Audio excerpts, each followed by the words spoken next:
రామచంద్రమూర్తి అక్షయ బాణతూడీరములలోంచి బాణాలను తీసి వింటినారికి సంధించి ఆకర్ణాంతములాగి విడిచిపెట్టేటటువంటి వ్యవస్థ అలా ఉంటుంది.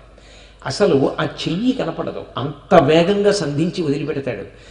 ఆయన బాణప్రయోగం చేస్తున్నాడు అని ఎలా తెలుస్తుంది అంటే, ఎదురుగుండా నిలబడినటువంటి శత్రువులు పడిపోతున్న తీరుని బట్టి ఎంత గురి చూసి లక్ష్యాన్ని కొడతాడో అర్థమవుతుంది. అందుకే చాలా ఆశ్చర్యకరమైన రీతిలో ఆయన యొక్క యుద్ధ నైపుణ్యాన్ని కీర్తించాడు గోపరాజు గారు. బండన భీముడు అర్థజన బాంధవుడుజ్వల బాణతూణ కోదండ కళాప్రచండ భుజతాండవ కీర్తికి రామమూర్తికి రెండవ సాటి దైవమిక లీడనుచున్ గడకట్టి భీరికా డండ డండ డండ నెడదంబుల జండము నిండ మత్త వేదండము నిక్కి చాటెదను దశరథి కరుణాపయోనిధి అన్నాడు. నేను 4 వీధుల కూడలిలో కర్రలు కట్టి పెద్ద ఢంకా కట్టి ఏనుగు మీద వచ్చి పెద్ద చప్పుడు చేస్తాను. ఎందుకు 4 వీధుల కూడలిలో అలా ఢంకా మోగిస్తున్నావు అని అందరూ అడిగితే, రాముడు యుద్ధం చేస్తున్నప్పుడు ఆయన బాహువులు తాండవం చేస్తాయి, అటువంటి యుద్ధం చేస్తాడు. ఆయన లాంటి దైవమిక రెండవ దైవము లేడు అని చాటి చెప్తానన్నాడు.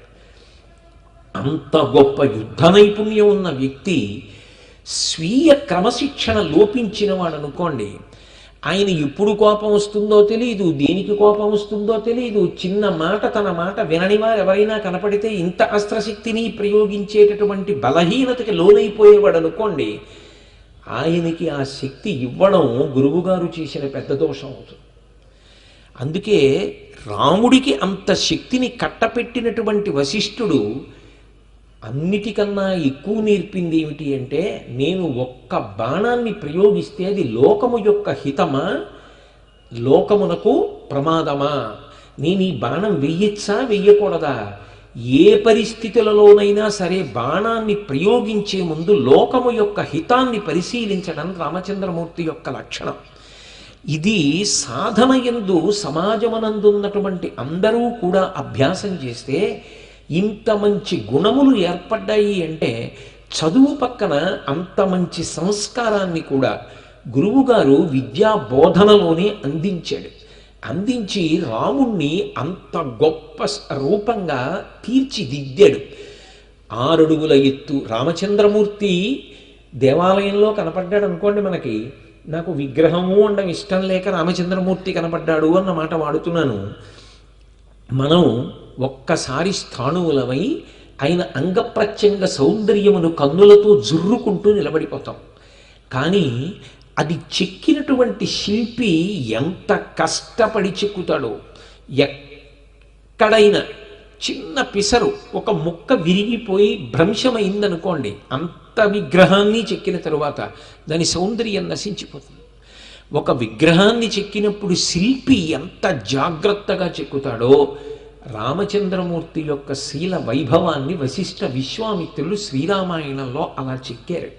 అందుకే ఈ శ్లోకం రాముని యొక్క శీల వైభవానికి అంతటికీ పునాది.